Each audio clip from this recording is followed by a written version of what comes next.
de la ley 1116, pero ese momento no ha llegado y quién sabe cuándo llegue, porque pues todos sabemos que estos trámites son bastante lentos.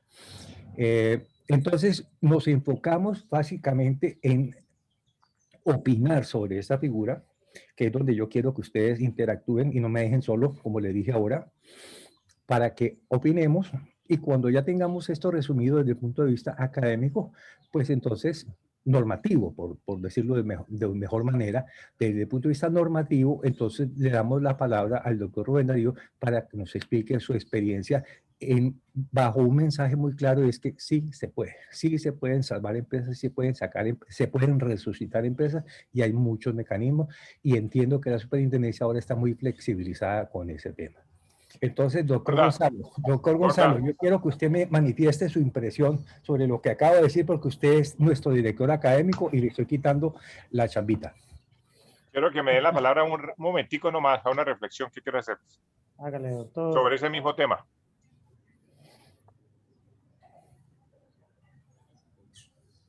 No, claro, doctor Luis Felipe.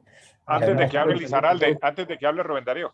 No, entonces yo quiero que hable primero el doctor Gonzalo, porque es nuestro coordinador académico. Además, ustedes van a quedar en manos de él, que es el que coordina, el que maneja este chat y el que da las órdenes aquí. De modo que le cedo la palabra, doctor, y gracias nuevamente por apoyarnos, por dinamizar este grupo nuevamente. Se nos pega la aguja con las conferencias, pero la verdad es que no la hacemos es porque a veces no tenemos quién, ¿no? Yo tenía preparado un tema sobre la desmaterialización de los títulos, valores, pero pues hasta ahora no he podido y me parece súper interesante, porque esos procesos judiciales, uno se da tumbos haciendo valer una factura electrónica. Eso es una locura. Bueno, doctor Gonzalo. Gracias, doctor Borda. No, básicamente aquí lo importante es que dijimos que sacarle el tiempo suficiente a lo que vamos a trabajar el día de hoy con el doctor Lizarralde. Entonces, no vamos a hacer muchas vueltas ni nada, ya tenemos 17 participantes, son las 5:25, ya le dimos tiempo y en ese orden de ideas, terminando el doctor Luis Felipe Campo de su intervención, le damos paso al doctor Rubén Darío. Gracias y bienvenidos todos. Gracias, Gonzalo. No, lo mío es muy rápido, un saludo a Rubén Darío. Precisamente sobre eso quería comentar porque lo que está manejando Rubén Darío hoy, lo que hizo hoy, el éxito de hoy de Rubén Darío se debe también a una experiencia nuestra de una empresa que estamos trabajando. La posibilidad que cuando se llega a la liquidación judicial, ¿sí?, hay dos formas de retornar y desarmar la empresa. Una es con el voto mayoritario de los acreedores solicitarle a la super que lo reintegre a la reorganización. Ese es el que siempre utilizamos y es el que más fácil hemos hecho, pero el que hizo Rubén Darío fue diferente. Estando en liquidación, él solicita a la superintendencia, y quiero que me lo ratifique o no, de que estando en liquidación lo autorice para que la empresa siga funcionando y siga aplicando su objeto social. ¿De acuerdo? O sea que ahí hay dos formas de retornar y tener el criterio, lo que dice Luis Fernando, de salvar la empresa y aplicando ese artículo de la 560. Entonces quiero que Rubén Darío nos confirme si fue de esa forma. Él solicita la autorización, la super se lo da y empieza en un proceso siguiendo en la liquidación para salvar la empresa. Eso es lo que quería comentar. Un saludo a Rubén Darío. Gracias, doctor Luis Felipe. Doctor Rubén Darío, tiene la palabra. Muchas gracias. Bueno, además de saludar a mis parientes, pues también saludo a Luis Felipe, compañero del colegio. No digo compañero del curso porque cuando yo entraba a estudiar él salía graduado, pero compañero del colegio. Pero yo soy menor.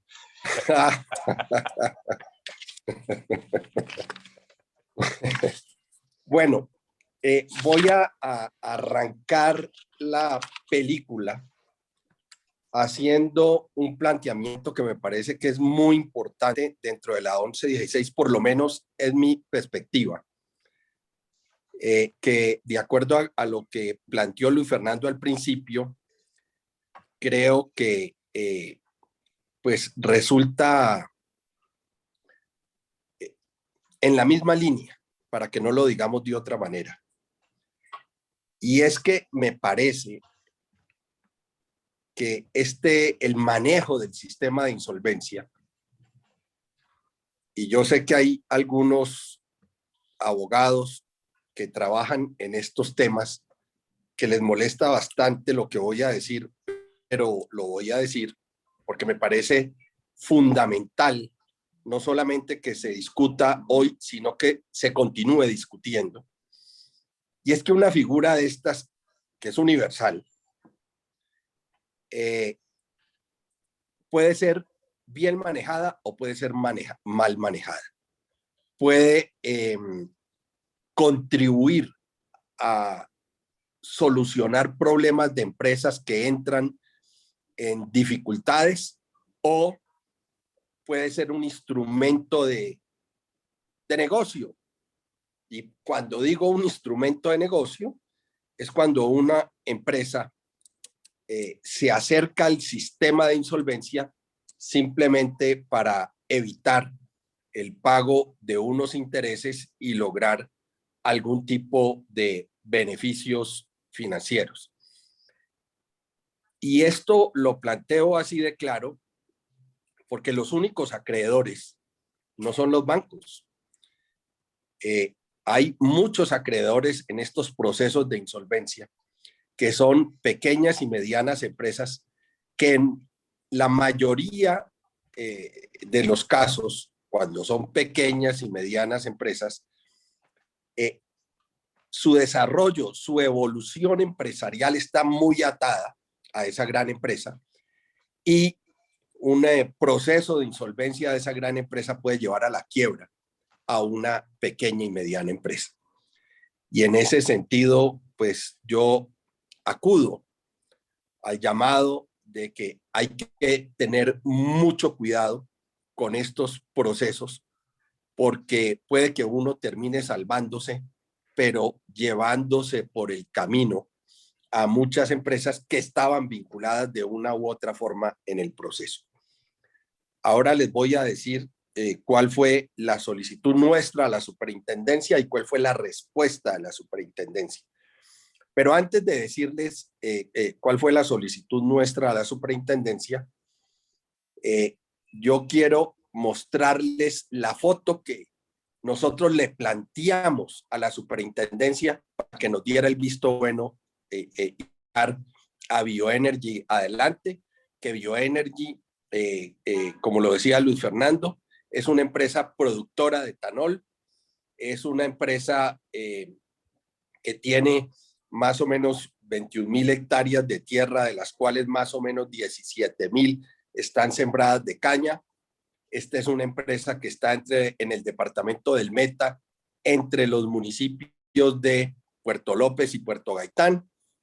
Y es una empresa que tiene una extraordinaria planta industrial moderna, con medidores de flujo por todas partes, con dos grandes centros de cómputo que prácticamente controlan y manejan la empresa, no en el 100%, por eso digo prácticamente, pero sí de una forma muy importante. Y un centro de cómputos maneja el proceso de producción de alcohol carburante y el otro el proceso de energía, porque lo que vendemos es alcohol carburante y energía al sistema eléctrico. Cuando nosotros le solicitamos a la superintendencia la autorización para poder continuar y sacar la empresa, buscar sacar la empresa en la liquidación, ofrecimos unas ventas anuales de 126,000 millones de pesos, de las cuales 126,000, casi 127,000, de las cuales 116,000 serían por alcohol carburante, produciendo más o menos 50,300,000 litros de alcohol, y 11,800 millones en energía, produciendo más o menos 552 megavatios, de 52.000 megavatios de energía, para una venta total, como les dije, de un poco más de 127.000 millones de pesos. A hoy, nuestras ventas totales están en 149.620 millones de pesos. De modo que hemos superado en 22.000 millones de pesos la meta que le habíamos propuesto a la Superintendencia de Sociedades, en 22.000 millones de pesos, y nos falta todavía aproximadamente unos 20 días para terminar la zafra. En el año anterior, más o menos se habían cortado 640.000 toneladas de caña. Nosotros hoy estamos a día y medio de llegar a las 900.000 toneladas de caña. Y vamos también a llegar a los 65 millones de litros de alcohol, cuando creíamos, inclusive superando lo que se había producido el año anterior, que creíamos que íbamos a llegar a 50 millones de litros, pues vamos a superar los 67 millones de litros. De modo que les estoy diciendo esto y arrancando de este panorama, porque definitivamente esto era lo que argumentábamos nosotros para hacer la siguiente solicitud a la superintendencia. Nosotros le decíamos a la superintendencia que en aplicación de lo contemplado en el artículo 222.951 del decreto 991 de 2018, respetuosamente por medio de la presente me permito solicitar ante usted la suspensión de algunos de los efectos que por ley se derivan de la apertura de la liquidación judicial. De manera específica, se solicita la autorización para dar continuidad al desarrollo del objeto social de la concursada. Y el fundamento de la solicitud estaba primero en la preservación de la más grande y moderna destiladora de etanol del país, la de llevar a cabo todos los esfuerzos necesarios para que la empresa pueda conservarse, atendiendo al artículo 1 de la ley 1116 del 2006, desde el momento en que el suscrito fue designado como liquidador de trámite de la referencia, y una vez realizada la visita a las instalaciones en el municipio y de haber realizado también una evaluación y un estudio de los estados financieros de la empresa, considerábamos que en lo que se habían soportado Ecopetrol para solicitar la liquidación de la empresa, veíamos nosotros que definitivamente había una incongruencia frente a lo que nosotros estábamos viendo respecto del activo, no solamente de la industria, sino también de la agricultura. Y por eso les enuncié qué había pasado, a dónde habíamos llegado, para que ustedes vieran que realmente lo que al principio justificó que que Ecopetrol hubiera mandado la empresa a liquidación, pues el resultado no se hace ver así. Y la decisión que tomó la Super para no haberla mandado a liquidación, para no haberlo definitivamente liquidado y haber aceptado la solicitud nuestra, pues está mostrando que tanto la Super como nosotros teníamos la razón. Esta empresa se mandó a liquidación el 24 de junio del 2020, es decir, ese día se decretó la liquidación de Bioenergy. Y 2 meses antes de esa fecha, la habían mandado a reorganización. De modo que también fue muy extraño el tiempo entre que la mandaron a reorganización, con unas cifras, a el momento en que la solicitan la liquidación con otras cifras. Y que definitivamente lo que muestran es que en los estados financieros de la empresa, lo que estaba planteado a la hora de la verdad o no era tan claro o era un desorden administrativo absoluto que no daba confianza sobre el manejo de la empresa. Entonces, con base en eso, la superintendencia acepta la liquidación, por supuesto, y frente a la solicitud nuestra, por supuesto, sustentando qué podíamos llegar a producir y eso cuánto podría llegar a representar económicamente, la superintendencia decide lo siguiente. Dice, el régimen de insolvencia se rige, entre otros, por el principio de universalidad, consagrado en el artículo 4, numeral 1 de la Ley 1116 del 2006, el cual implica que la totalidad de los bienes del deudor y todos sus acreedores quedan vinculados al proceso de insolvencia a partir de su inicio. Segundo, el principio de gobernabilidad económica contemplado en el numeral 7 del mismo artículo, que establece la necesidad de obtener a través del proceso de liquidación una dirección gerencial definida para el manejo y destinación de los activos con miras a librar propósitos de pago, así como, por tercero, el principio de eficiencia enunciado en el numeral 3, que dispone la necesidad de lograr el mayor aprovechamiento de los recursos existentes y la mejor administración de los mismos basados en la información disponible.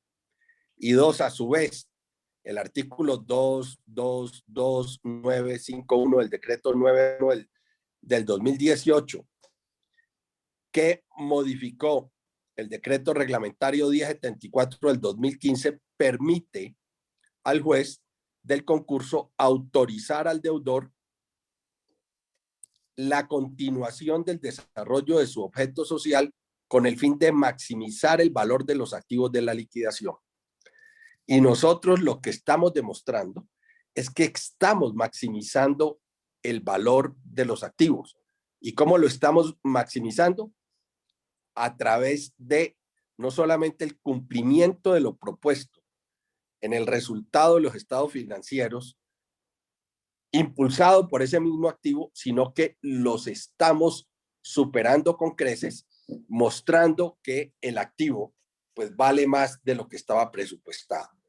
Entonces, sobre esa base, la superintendencia entonces autoriza la continuación de la ejecución del objeto social de la sociedad por un término de 4 meses, vencido el cual deberá presentar un informe detallado de la gestión y acciones de la adelantadas de acuerdo con las razones expuestas en la parte motiva. 4 meses después, nosotros presentamos el informe y no solamente presentamos el informe, sino que empezamos a mostrar los resultados.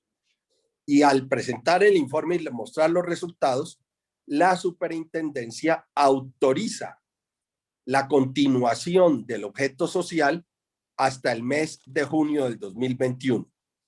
Y aspiramos a que en el mes de junio del 2021 se autorice la continuación del objeto social mientras o se venden los activos o se vende la empresa en marcha.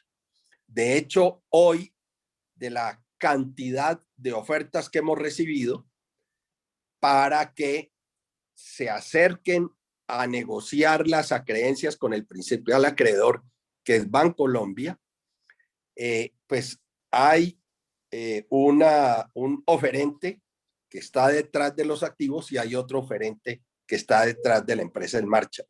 Ese es un negocio, por supuesto, que no hacemos nosotros.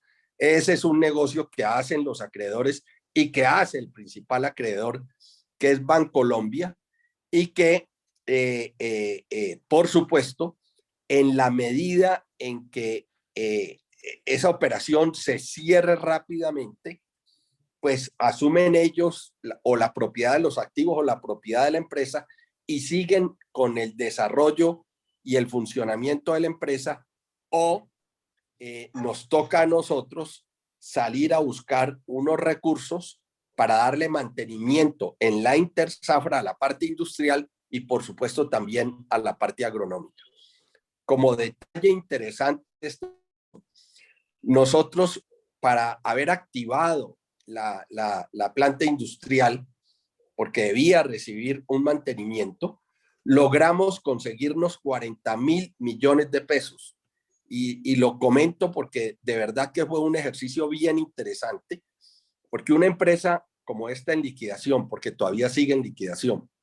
Dos, una empresa que en los medios de comunicación había recibido todos los comentarios que podía recibir una empresa que estaba en mala situación, es decir, pésimos comentarios.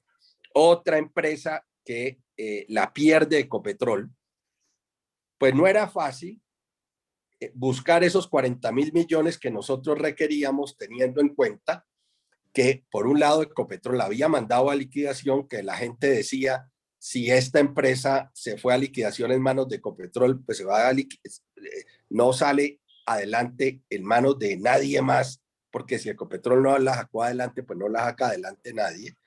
Cuando a la hora de la verdad, el que estuviera en manos de Ecopetrol era lo que le estaba haciendo más daño a la empresa.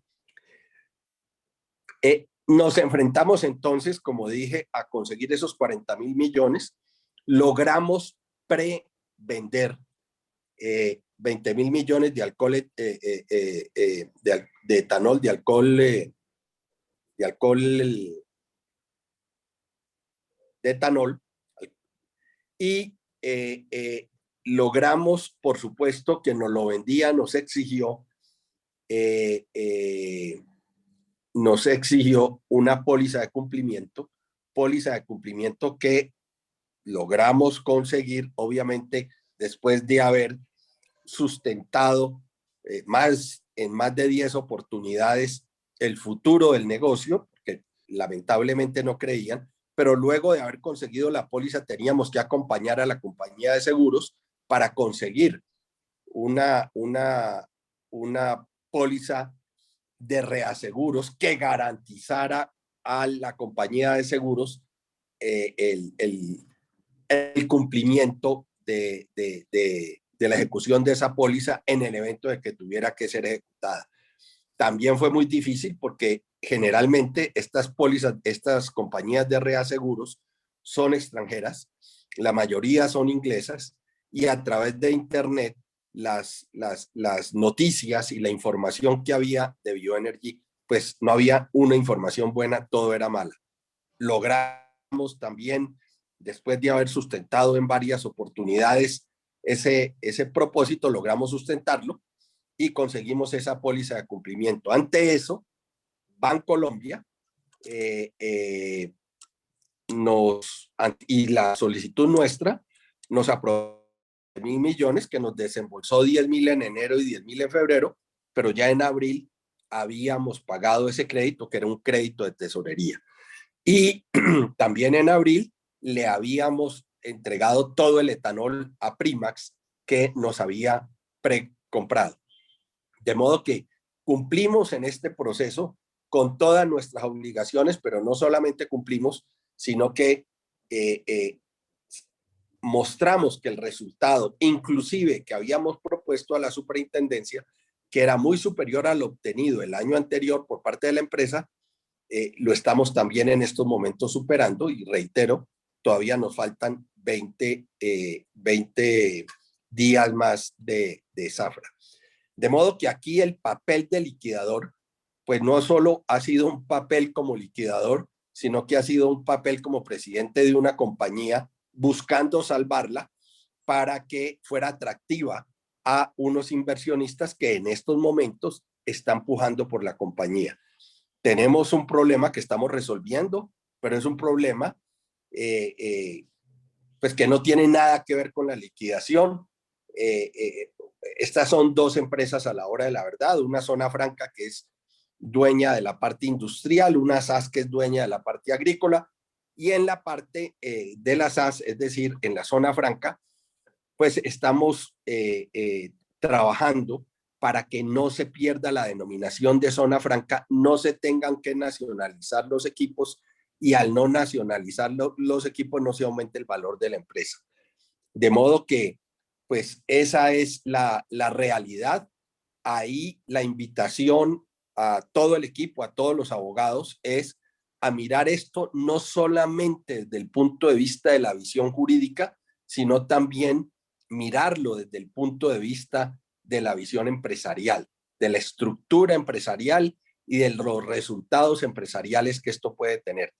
Por eso, pues cuando uno acepta una reorganización o acepta una liquidación, pues uno tiene que inscribir todo un equipo, ya sea financiero, economista y contador, y dentro de esa parte de financiero y economista, pues es muy importante que el financiero y el economista no se reduzca solamente a la parte de los estados financieros y a seguirle el paso a la evaluación y análisis de ello, sino a entrar a orientar los mejores pasos que se deben dar, tanto para sacar la empresa de la reorganización como para sacar la empresa en lo posible y ojalá, como en este caso, de la liquidación.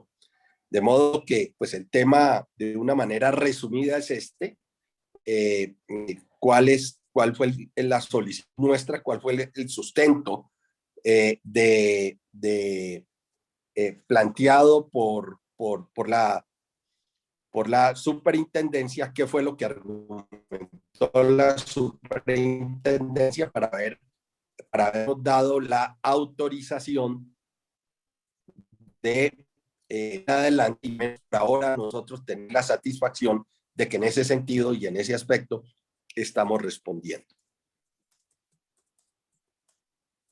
Gracias, doctor Rubén Darío.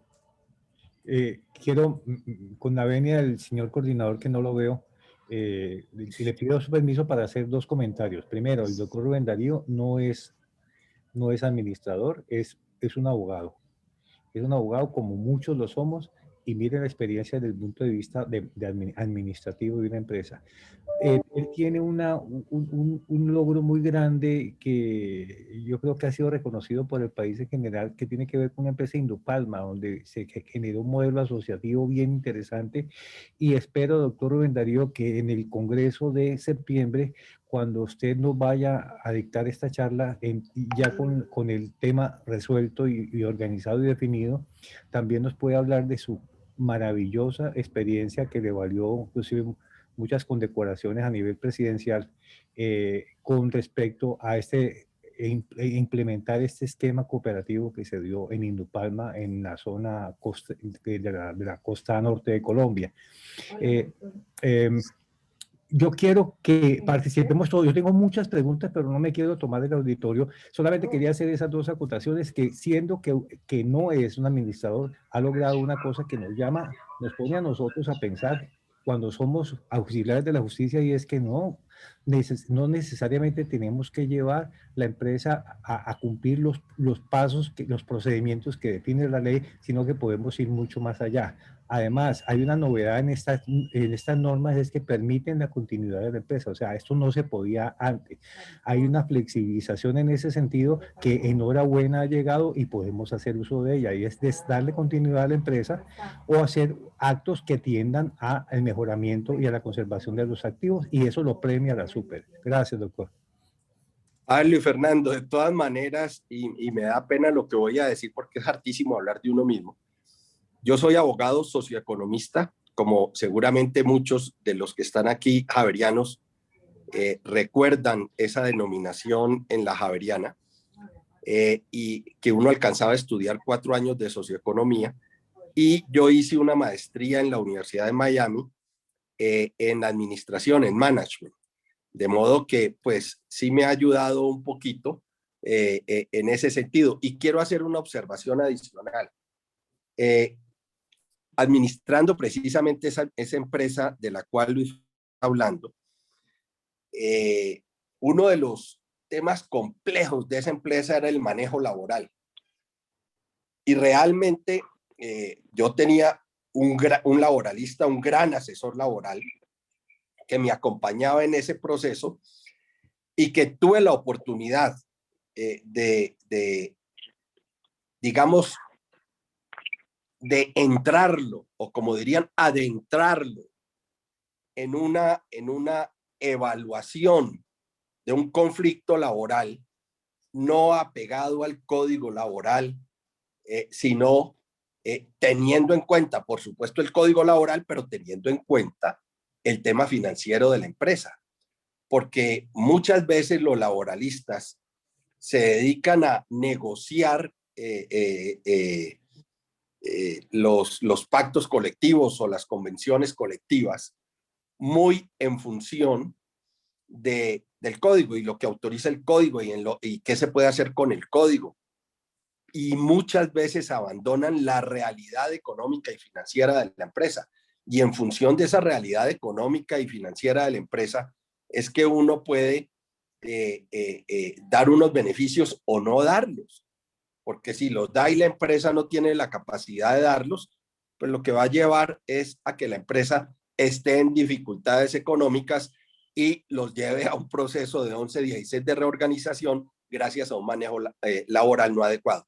Lo mismo sucede con la 11-16. No es solo apegarnos a las distintas herramientas e instrumentos y normas que hay, meternos también en la parte de la administración para saber hasta dónde podemos ir. Es decir, ese es un matrimonio, el derecho y la evaluación financiera, las proyecciones financieras, las que le permiten a uno transitar o caminar por un proceso de esos con mayor o menor seguridad. Quiero hacer una pregunta, doctor Gonzalo. Bueno, a ver, creo que lo voy a reemplazar un ratito, él tiene una llamada algo parecido. Bueno, entonces, doctor Bordita, deme la palabra rápidamente. Lucía, por favor, lo reemplazas, que tú eres la cabeza visible de este grupo. Bueno, entonces, yo tengo dos preocupaciones aquí, Rubén Darío. Sí. Uno es, ¿cómo es posible que la superintendencia deje llegar a una entidad de estas directamente a la liquidación? El ejemplo que yo les pongo y que tenemos una empresa es que hubo errores en la asignación de la reorganización, hubo errores en la determinación para la liquidación sin hacer el análisis administrativo y financiero real de la empresa en sus flujos de activos y sus flujos de caja. Yo no soy abogado, ¿sí? Por eso es que me interesa este proceso, porque yo soy el técnico en la parte administrativa. ¿Sí me oyes? Estamos escuchando perfectamente. ¿Sí? Entonces, yo sí veo aquí unos errores de la superintendencia. ¿Sí? No puede ser factible que mediante una resolución netamente jurídica, sin haber analizado plenamente el negocio como tal, el plan de negocio técnicamente elaborado, el plan de presupuesto de ingresos, el plan de presupuesto de activos. Puede ser que haya una insolvencia netamente de caja, pero yo no podría comprometer de esa forma el patrimonio y llevar directamente una empresa a estos para tratar de negociar los activos. Allí yo pienso, y ya he tenido varias informaciones sobre eso, de que se puede estar trabajando con alguna ligereza en las determinaciones que haga la superintendencia. Pero obviamente la super no puede decir, bueno, pero la ley le da a usted las herramientas para que corrija esas posibles ligerezas. No quiero decir que son errores, no, y además tampoco de mala fe, pero puede ser una especie de falta de análisis, porque la superintendencia tiene que, lo que tú decías, abrir los dos campos. La insolvencia no es netamente un proceso jurídico. La insolvencia es un problema económico. y para salvar y meterse a reconstruir las empresas hay que tener esos análisis. Yo quisiera que tú nos... ¿Por qué fue ese error de una reorganización ligera, de una determinación ligera sobre el tema de la liquidación, y que afortunadamente la ley nos daba esa posibilidad de decirle, señor, deje un momentico, suspendamos estos artículos que nos llevan a la liquidación, pero déme la autorización para seguir adelante? Ese comentario quería hacerlo. Y dos, a ver si tú nos puedes regalar esos autos correspondientes a la solicitud y a la respuesta, que me interesa mucho. Eso quería comentar. Gracias, Rubén. Perfecto. Mira, yo pues no creo que la superintendencia se haya equivocado. Y voy a contar esta anécdota.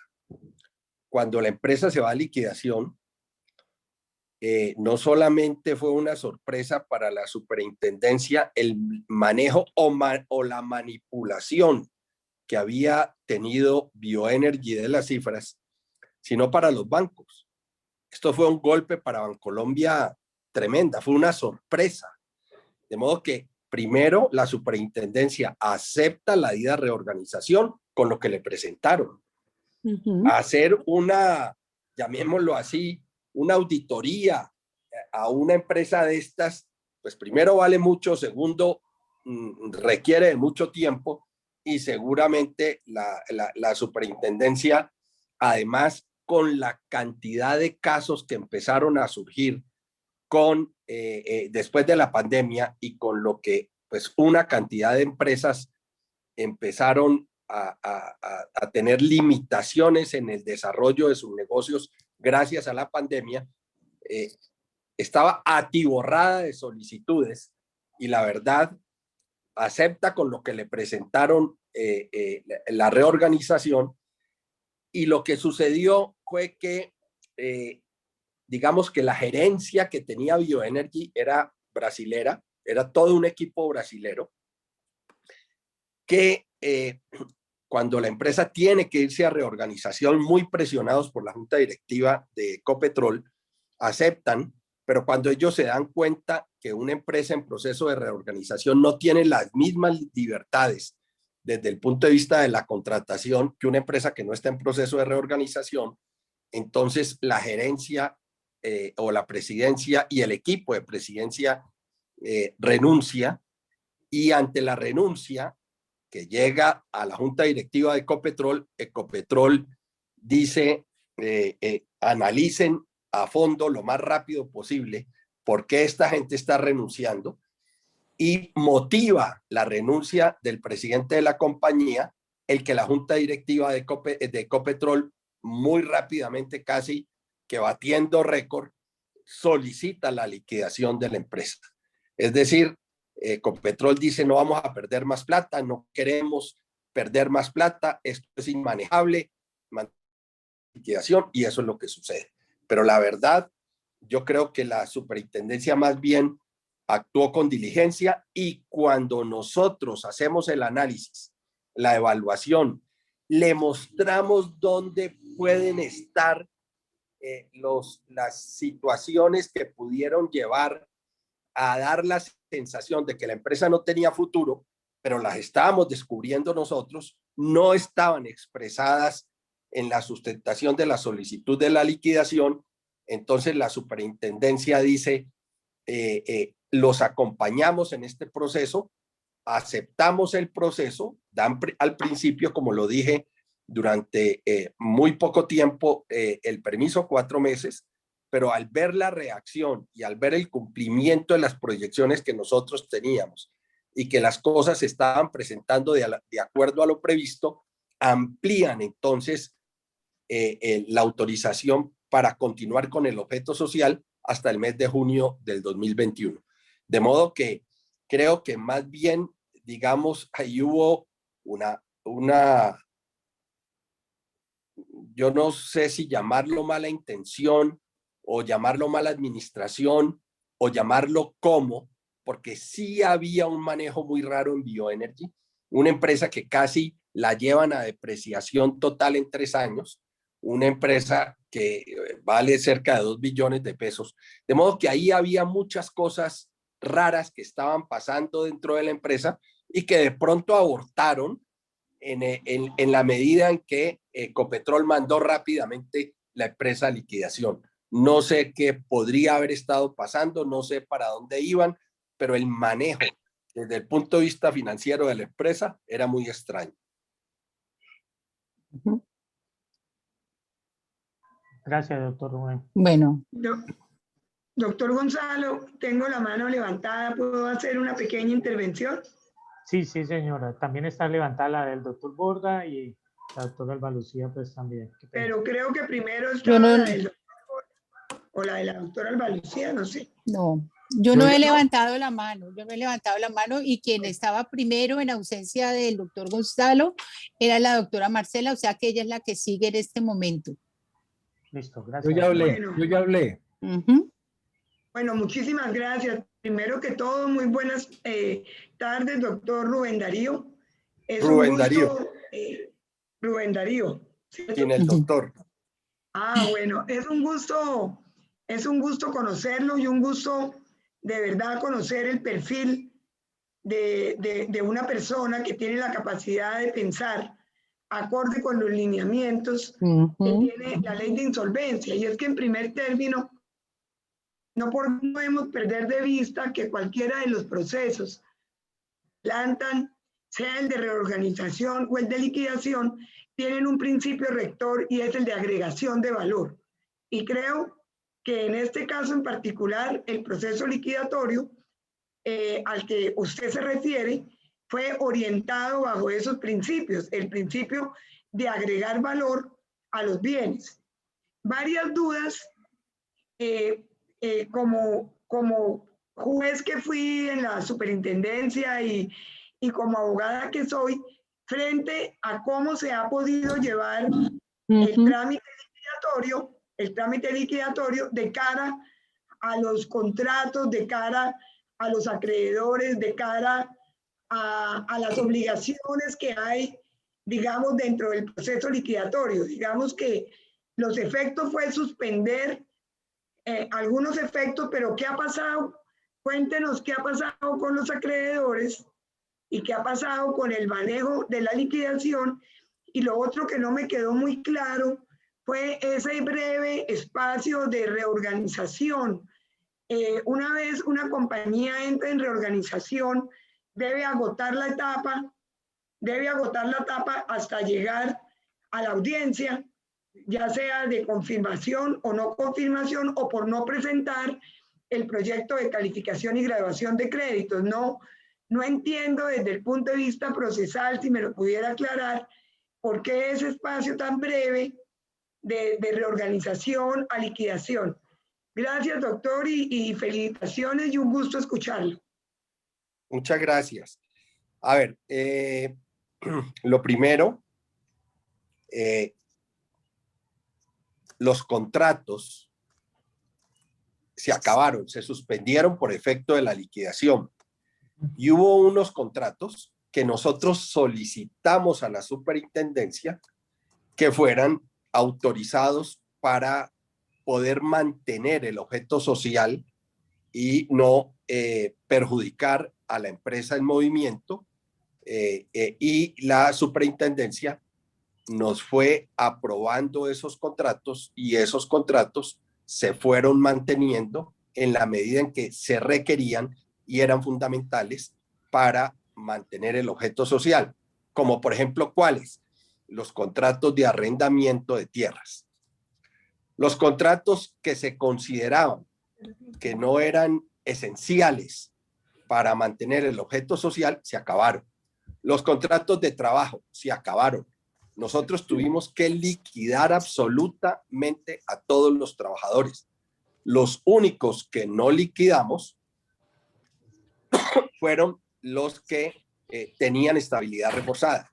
¿Por qué no los liquidamos? Porque tenían estabilidad reforzada. Pedimos autorización al ministerio para acabar con esos contratos y ahí surgieron varios litigios y en la medida en que esos litigios se fueron resolviendo, en algunos casos lo autorizaron, en otros casos no lo autorizaron. Las acreencias que quedaron atrapadas en la liquidación, ahí están atrapadas.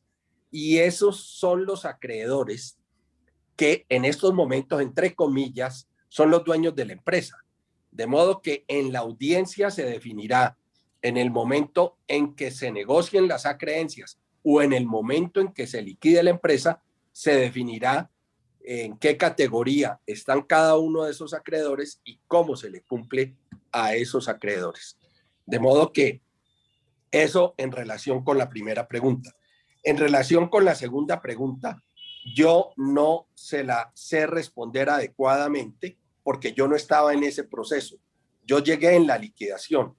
Yo no estaba en la época de la reorganización porque en la época de la reorganización nombraron como promotor al presidente de la compañía, al brasilero. Cuando él renuncia y cuando Ecopetrol se da cuenta que la realidad de la empresa es otra, no tenían la confianza dentro de la administración de Bioenergy de constatar la realidad a la que estaban enfrentados y por eso solicitan a la superintendencia el irse a la liquidación. Digamos, ¿cómo manejó ese evento procesal la superintendencia? La verdad, no tengo conocimiento de ello. Yo luego, cuando aceptan la liquidación, me es ofrecida la liquidación y yo incluso el superintendente, antes de aceptar, necesito ir a ver la empresa, necesito ver los estados financieros, porque si la empresa tiene salvación, yo acepto. Si la empresa se va a liquidación definitiva, yo no acepto, no me interesa el negocio. Entonces, yo veo los estados financieros que me parecen rarísimos y veo la realidad de la empresa y digo, la realidad, lo que veo en los estados financieros no es lo que estoy viendo materialmente. Y ahí me intereso por el caso y le solicito ya formalmente a la superintendencia la posibilidad de sacar la empresa adelante y desde el primer momento he tenido el apoyo de la superintendencia, tanto de la delegada como del superintendente, para sacar este negocio adelante. Perfecto, gracias, doctor Rubén. La doctora Alba Lucía tiene levantada la mano. Sí, gracias. Gracias, doctor. Bueno, primero pues una felicitación enorme al doctor Lizarralde por su criterio, porque pues como... Rubén Darío. Gracias, Rubén Darío. Pues porque él mismo lo ha dicho, su profesión es el derecho. Quizás pues también hizo otros estudios importantes que le ayudaron a tener ese criterio, pero fue el criterio el que realmente ayudó pues a que esta empresa hoy en día se esté salvando y me imagino que su grupo interdisciplinario que debe de tener en su oficina, porque es que realmente es muy importante para nosotros como liquidadores y promotores tener un grupo interdisciplinario. Creo que esa es una herramienta a la que ninguno puede renunciar porque pues es ese grupo el que en un momento dado en una creación colectiva pues puede sacar adelante la compañía. Así es. Bueno, la otra cosa es que ¿en qué estatus procesal está en este momento esa liquidación? Porque en la respuesta anterior que le estaba dando a la doctora Marcela se refería a que va a haber una próxima audiencia. Entonces, sí me gustaría saber cuál es el estatus procesal de la liquidación en ese momento. Sí, estamos próximas a la audiencia de calificación de acreencias. En esa audiencia seguramente se define el futuro de la compañía.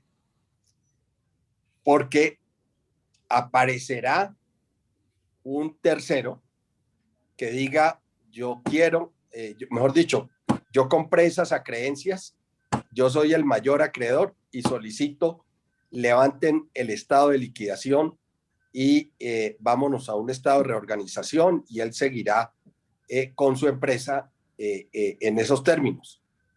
O yo solicito me adjudiquen los activos porque yo ya soy el mayor acreedor también. Entonces, le pueden adjudicar la empresa o le pueden adjudicar los activos. Esa ya es una decisión del juez, es decir, de la superintendencia. Ya, pero en ese caso sería en aplicación del artículo 6 del decreto 560. Sí, claro. Ya. Y para ese momento, entonces, él no tendría que pagar sino hasta las obligaciones que tienen vocación de pago, de conformidad con el artículo. Así es. ¿Y los demás créditos Pues ahí sufren se presenta. la suerte?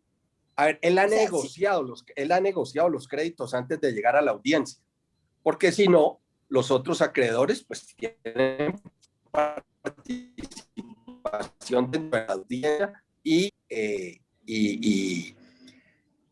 solicitarán el cumplimiento de las obligaciones con ellos.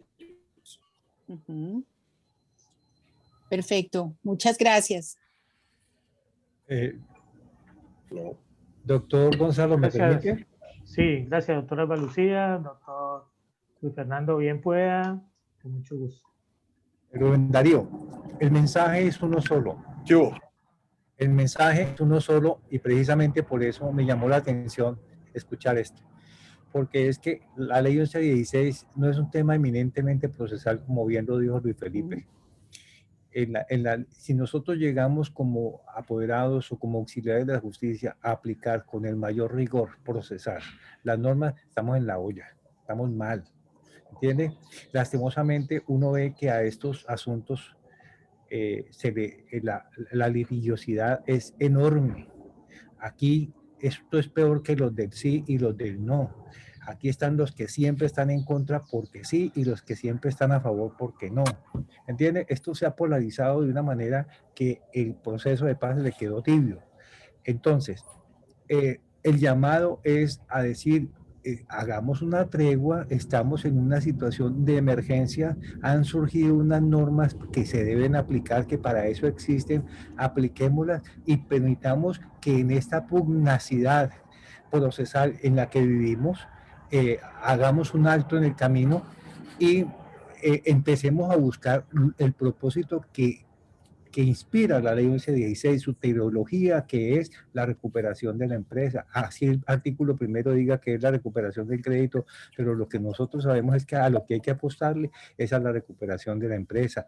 Y este es un camino maravilloso, porque personalmente veo que tienes muchos caminos. Puedes capitalizar pasivos, puedes hacer uso del artículo 66 de la ley 1116 y regresar a un proceso de reorganización, y puedes aplicar el artículo sexto. O sea, tienes una variedad de alternativas legales, de herramientas legales para aplicar, lo cual nos brinda y te brinda la tranquilidad de que por cualquier camino vas a llegar a lo más importante y es a recuperar la empresa. ¿En manos de quién? Eso es lo que menos importa. Lo importante es salvar la empresa y no al empresario. Gracias, Rubén Darío.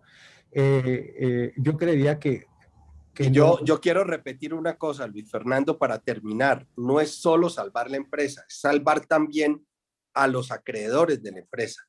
Los grandes bancos no se van a quebrar con una empresa, pero hay muchos pequeños acreedores que sí se pueden quebrar si la empresa no sale adelante. Y en los casos que he manejado, he visto ya varias de esas situaciones. Y una de las cosas que más me preocupa a mí es esa, porque la empresa que uno está o reorganizando o liquidando, pues esa empresa o tiene generalmente, si el proceso sirve, pues tiene capacidad de seguir adelante, pero no necesariamente tienen capacidad de seguir adelante los acreedores pequeños y medianos de esa empresa. Entonces uno, en ese sentido, creo que tiene que tener una visión holística, tiene que tener una visión integral, y uno tiene que buscar defender el futuro de la empresa, pero también el futuro de las empresas que dependen de esa empresa a través de los contratos que han tenido o de las ventas que les han hecho y que sus deudas quedaron atrapadas en la liquidación o en la reorganización. ¿Esos contratos, doctor Rubén, es con colonos, la mayoría? Pues los contratos de la parte agronómica es de propietarios de tierra, que llaman en el Valle del Cauca colonos, pero son los propietarios de tierra, porque todavía en esta empresa no se da el caso de que los dueños de bueno, solamente hay un caso en que el dueño de la tierra siembra su tierra y vende la caña. Los demás son puros arrendamientos de tierra. Los otros contratos son con empresas que le han prestado servicios a la planta industrial, ¿no? Ya sea para arreglar los molinos, ya sea para arreglar